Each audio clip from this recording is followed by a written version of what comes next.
Hello guys, welcome back to my YouTube channel Manojit. আজ আমি এসেছি শেওড়াফুলি স্টেশনের পূর্ব দিকে গঙ্গার ধারে অবস্থিত শ্রী শ্রী নিস্তারিণী মায়ের মন্দিরটিতে। আসুন দেখে নেই মন্দিরটির সম্পর্কে কিছু জেনে নেই। শেওড়াফুলি রাজবংশের রাজা হরিশ্চন্দ্র রায় তার প্রথম স্ত্রী সর্বমঙ্গলা দেবী অপমৃত্যুর পর পণ্ডিতদের বিধানে ও মায়ের স্বপ্নাদেশে 1827 খ্রিস্টাব্দে জ্যৈষ্ঠ মাসে শুক্লা পঞ্চমী তিথিতে শ্রী শ্রী নিস্তারিণী মায়ের মন্দিরটি প্রতিষ্ঠান করেন।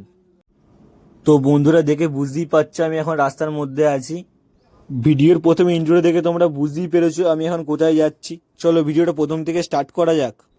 আমি এখন যেই রাস্তা দিয়ে যাচ্ছি সেটা হচ্ছে একদম সরস্বতী নদীর ধারে। চলো তোমাদের স্টেশনে গিয়ে একদম তোমাদের সাথে দেখা হচ্ছে। এটা হচ্ছে আমাদের বাড়ির কাছের স্টেশন নসিবপুর দিয়া, তারপর শেওড়াফুলি।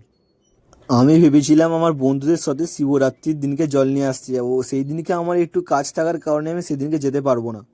আজকে দেখি